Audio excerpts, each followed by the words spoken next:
the stone. So they're going to be having that base side OVO to get those patchers going. But yeah, should be good, man. Should be good. So I do think that this is probably a map that at least has some chokes. In my experience, Mongols and Rus have been more of the dominant civs on open field maps, but when you get to maps like French Pass and maps that have a lot of choke points, I've seen that other civs like the Chinese and these very eco kind of late game civs can do pretty well. Has that been your experience as well? Absolutely. So this map is definitely something which is suitable for slower civilizations. Although Yeah. compared to something like French Pass, there's a lot more walling to be done. So it's a Yes. little more difficult for like a slow playing civilization like Chinese to survive this early aggression period.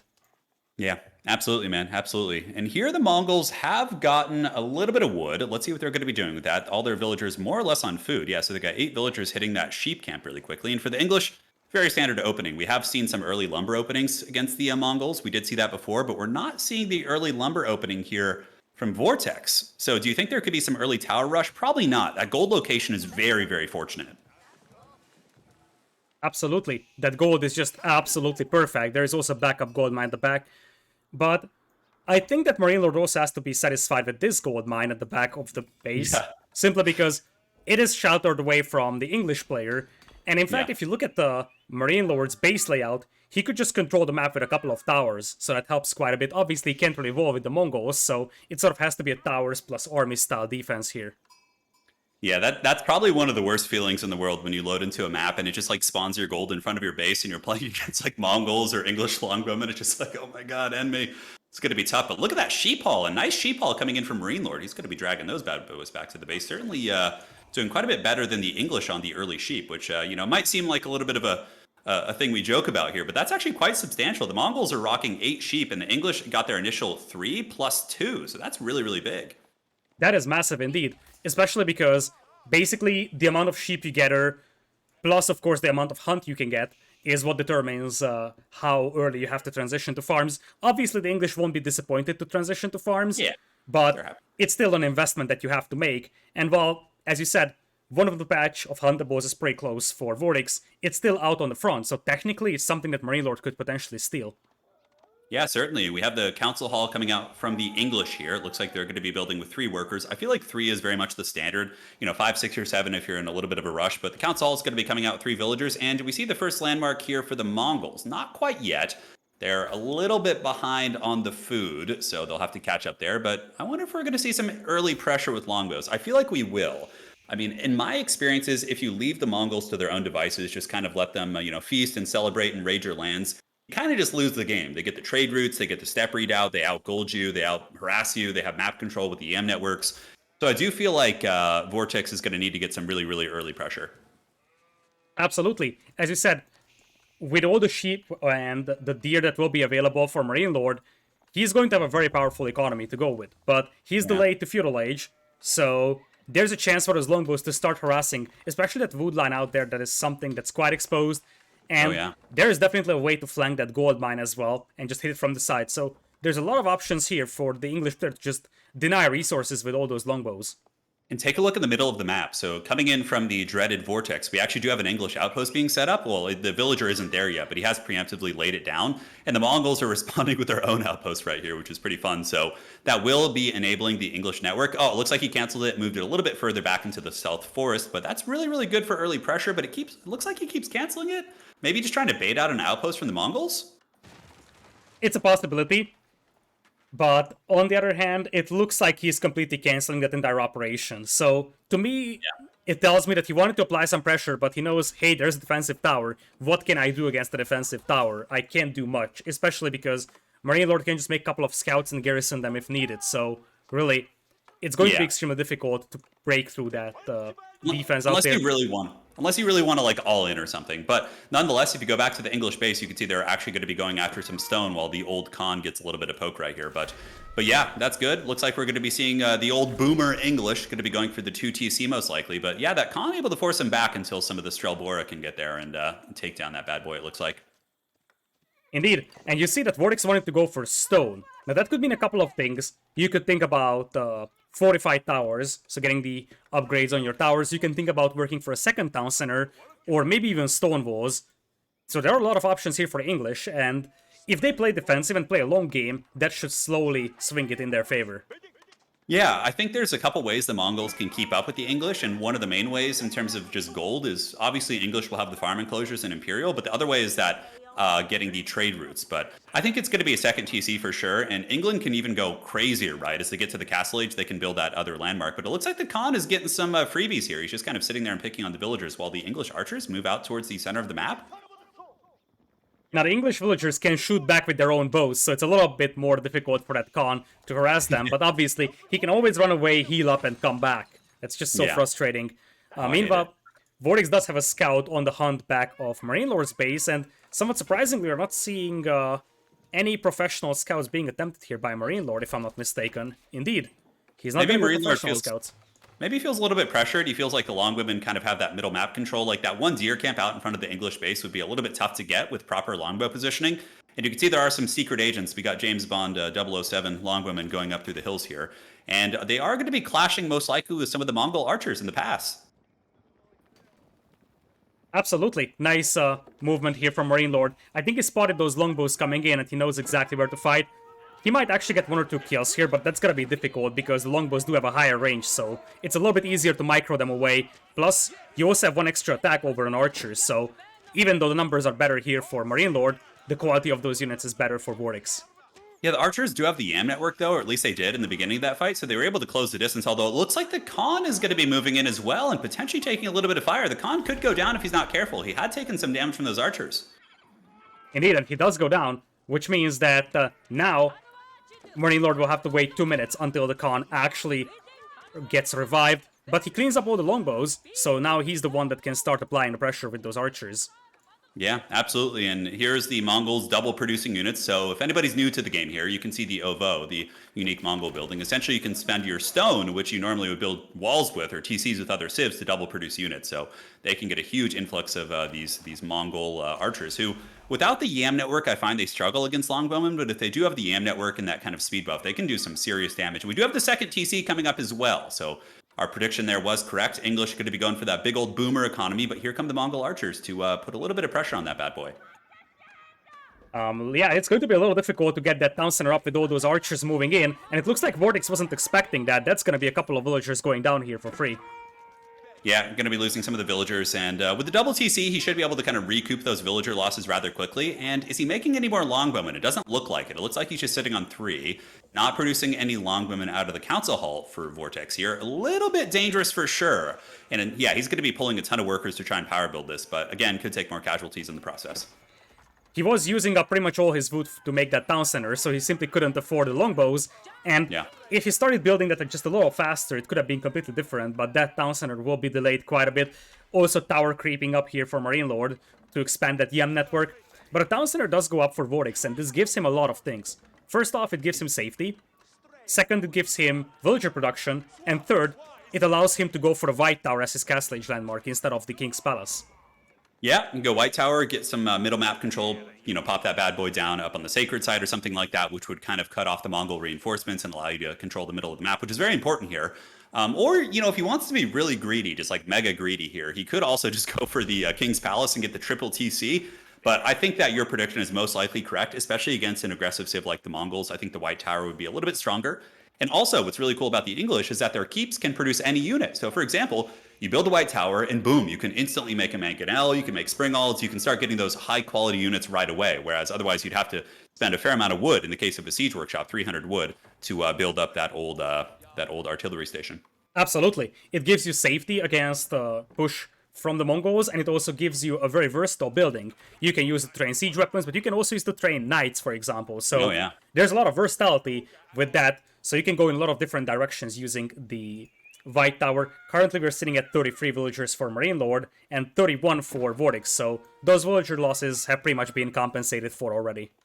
Yeah, he should be able to just kind of push ahead here. We haven't seen a farm transition. Looks like he's hitting the berry bushes.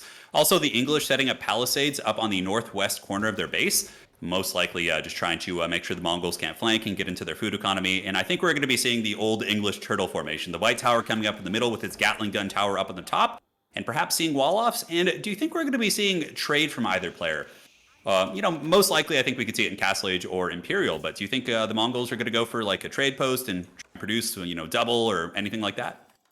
It's always a possibility, but I feel like here the Mongol player will try to play aggressive, especially because MarineLorD already has the siege upgrade, so he doesn't It want to makes mess sense. around. He's probably going to beat his opponent to Castle Age. He's got the resources to age up. So I would expect a timing push here. In fact, I would love to see him just wait with those rams a tiny bit, rush up the Castle Age landmark, and get the Veteran Archer before pushing in. Yeah, absolutely. And yeah, he's got his first ram finishing right now. Pretty unfortunate timing here for Vortix. He actually moves out. You know, his food economy is being pressured pretty heavily, right? He's got 3 sad, depressing little berry bushes in the back of his base. And now he's moving out front to try and get this deer camp.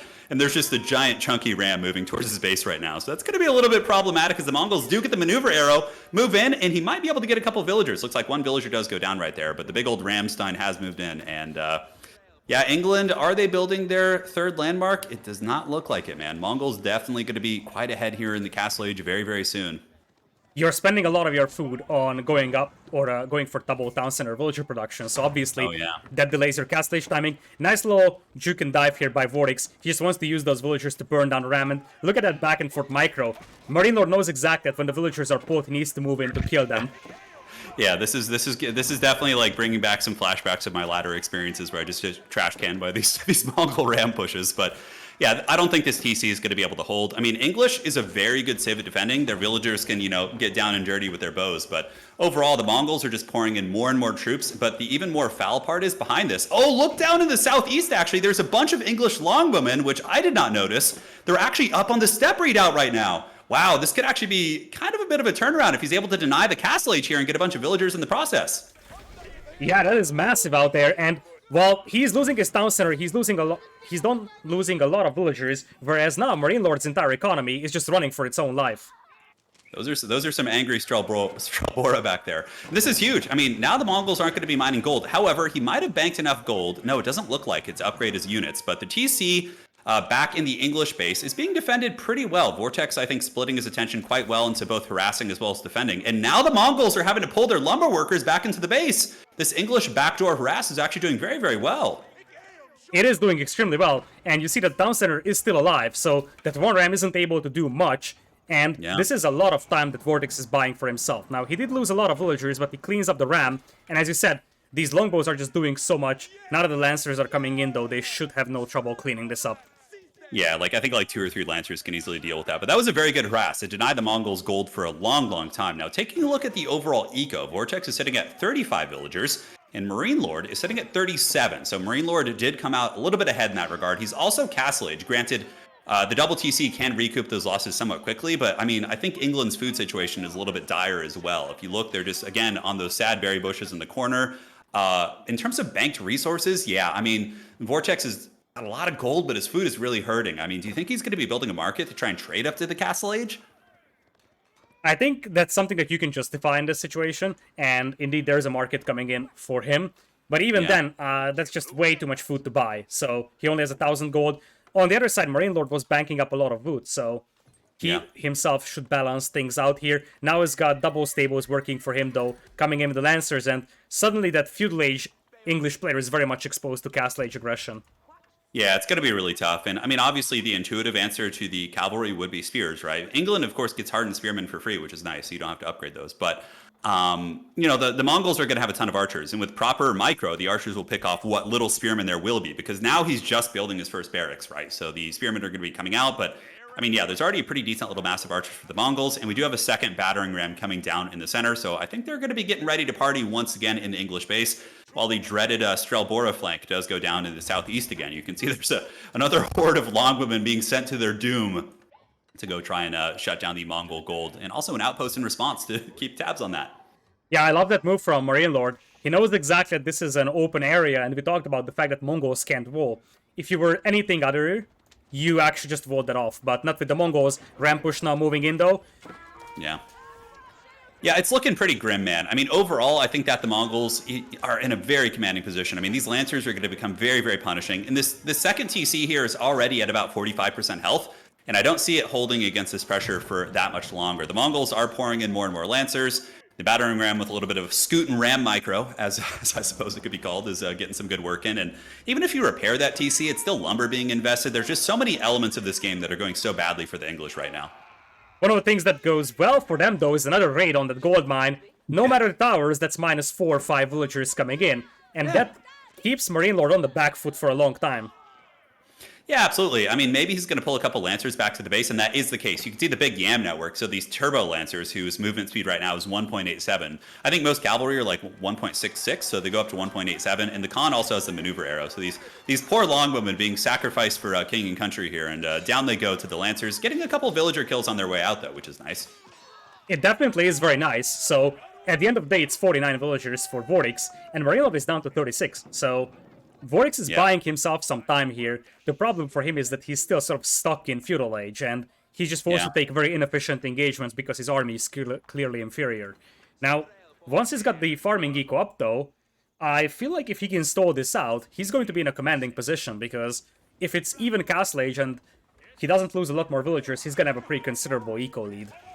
It's going to be pretty tough nonetheless. I mean, Vortix right now is sitting on his current resources of, 32 food, and he's going to need, 1,200 to tech up to the next age. And I don't think the Mongols are going to be taking the pedal off the metal as the Lancers move in and actually engage with some of the Spearmen. A little bit of a dicey fight here, but, obviously the Lancers still can fight Spearmen. But are we going to be seeing some relic control as well coming in from MarineLorD? Obviously, there's tons of relics to be grabbed on the map, which could help him compensate for his lower villager count. But no, it looks like we're going to be seeing a second ram. Do we see the prayer tent coming up for the Mongols? Does not look like it. Nope, just pure aggression. Lancers and archers is going to be the name of the game. I can see that working, although, as you said, prayer tent could always be nice. You could even just capture the sacred sites and force your opponent to make a move, because even if you're not going for a sacred site victory, you're going to get a lot of gold income from those, so you can sort of cut into that villager deficit that you have. But so far, Vortix hasn't really been punished for staying long in feudal age, although we have to keep in mind that at some point he's going to start running out of resources inside his base, especially wood is going to be a problem. Yeah, the punishment is coming, don't you worry. 2 rams are moving down the hill here. They're going to be jumping on that TC, and I don't think the TC is going to be able to be saved here, and that's going to put him so far behind here. I mean, I feel like England has to do kind of an all-in defense here to try and save this, just pull a bunch of villagers and push this back, because their one advantage is the double TC, right? And if that thing goes down in conjunction with a bunch of villager losses here in the defense, that could be really, really rough. And that's a great defense there. He does push back the Rams. The Strelbora able to get some nice picks. And the TC just barely holding on, man. This is a very, very scrappy fight. And very, very... I think most people would have crumbled like paper now. But the fact that Vortix is holding here, really a testament to his skill and caliber here in this game. Especially because he was able to force down the archers. So, basically, there's no archers here left to pick off the spearmen. And currently, MarineLorD doesn't really have the escort to those Rams. He's got the Rams, but he can't protect them against the villagers. Oh, yeah, absolutely. I mean, he lost some villagers there. I mean, MarineLorD is currently sitting at 43 villager eco, and the English are still at 58. So despite these pulls and moving villagers out to go after the Rams, he still maintained a pretty decent little economy. And of course, the English do have the network of castles, so when they're fighting near their town centers, they do get a 25% attack speed increase. So that does help them kind of trade upwards against the castle age units a little bit better. And those Rams are very, very expensive, so every single Ram lost over there for MarineLorD hurts quite badly. And we did discuss that Vortix's eco is much, much better over here, so I feel like MarineLorD starts to be on a timer, because Vortix not only is holding this, but he's banking up resources, transition to that very powerful English farming eco, and suddenly Vortix is getting close to castle age, and if that white tower goes up, it's all Vortix. Yeah, no, that's going to be huge. One thing that I really like from MarineLorD is he's actually built a prayer tent. He has his first shaman jumping back on the sacred site here. So he's going to get the sacred sites, which will help him compensate for his weaker economy. And on top of that, it puts a little bit of a timer on the English. He could also grab some relics around the map. I think, did he grab one relic? I believe he did. No, he has not grabbed one yet. So also, if you guys, of course, spectating, see the scores on the right, you can see MarineLorD scores 3,300 compared to the Mongols, or the English, which is 19. But if I'm not mistaken, there is a little bit of a bug with the Mongol scores, in that when they pack up and move buildings, it counts as like a new building being placed. So just kind of take that with a grain of salt as you look at the scores. And the single Brave Lancer in the back, able to shut down an entire farm situation. That's pretty good. Yeah, that's definitely good value for that Lancer. But there is the White Tower coming in. That's going to expand that network of castles bonus quite a bit, but it's all about that ability to hold against the Rams, and once we get to Castle Age, Vortix can just make a couple of Springolds against the Rams, and when the dust settles, he's gonna be sitting at 61 villagers as opposed to MarineLorD's 48. Yeah, the White Tower very much giving me the good old Lord of the Rings vibes. Minas Tirith will hold against the foul invasion here. And still the army composition for old MarineLorD is going to be Lancers as well as Archers, backed up by the YAM network. Does YAM network affect battering rams? It actually does. So the battering rams moving 15% faster gives a little bit of micro options as well. But here's the White Tower. The Gatling gun is online. You think they're going to be able to hold, brother? I think so. because now Vortix has transitioned to a farming eco, so not only does have the villager advantage, all of his economy is just very, very powerful. He will soon have to start contesting the map though, because as you see, MarineLorD is now picking up relics, he's going for the sacred site, so clock is still ticking for Vortix, but I think his base is safe now. Yeah, and you can see he's also setting up palisades up on the borders of his base to prevent Mongol raids. But, I mean, wooden palisades aren't going to do too much. The Mongols, of course, can get in there and torch those bad boys. But it does buy him time and gives him a little bit of space to react. And whoa! What is this? Do we see a surrender coming out? No! Why would you do that, bro? The game was just getting good. Oh, no! Was there a disconnect or something? I'm trying to figure that out myself. I don't have any information coming in on that, but that's just so surrender.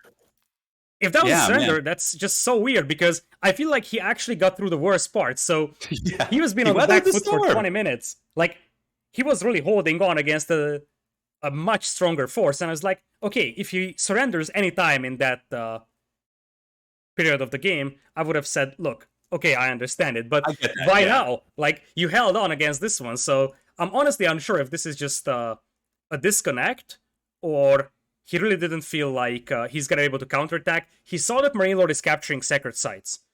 Yeah, I think that might have stressed him out a little bit. But honestly, like, his military was decent. Had he upgraded those spearmen and to veteran, the longbows to veteran, get a little bit more support, maybe like a probably not a Mangan Elegance Lancers, but like he could have pushed out for sure. And yeah, again, he had the farm economy, could have secured the back of his base, maybe gotten some trade if he really wanted to get spicy. But yeah, I felt like, though the Mongols were in a commanding position, I felt like they still had a pretty good like 60-40 lead on him. I still think the game was there. And if MarineLorD, of course, this probably doesn't happen often, but if MarineLorD were to make some mistakes, I feel like he could have gotten back in that game. But nonetheless, you know, these guys know what they're doing, and it is what it is, man. We'll move on to the next game here. Yeah, like, he had the 2 town centers, but one thing we have to consider is that he can't really estimate how many villagers he lost. He doesn't know what MarineLorD's economy looks like. So maybe he felt like he pulled a lot of villagers, his economy was very inefficient, he lost a lot of vills. So maybe he felt MarineLorD was a lot more ahead. Yeah, I'm definitely a little bit sad about that, but it is what it is, man. We'll get into the next match. And yeah, again, I think your point there is very, very astute, that he probably didn't know. He probably assumed he was losing villagers and the Mongols were just, you know, feasting back in their base. But the Mongol economy was down by what, 20 villagers at that point? Absolutely. It was a massive eco advantage, in fact, for the English. And just when his farming eco would have started to kick in, like, especially with the castlage bonus on the farming eco, or this set up well, he had a pretty decent army. So it's a little surprising that it's a GG. I'm trying to just get a double confirmation in case we are the ones wrong, but I don't hear anything about a crash here, so... No, I think he left. I think he just left. Because sometimes if there's like a crash, there can be like a little bit of a lag before it happens, or there's some sort of a tell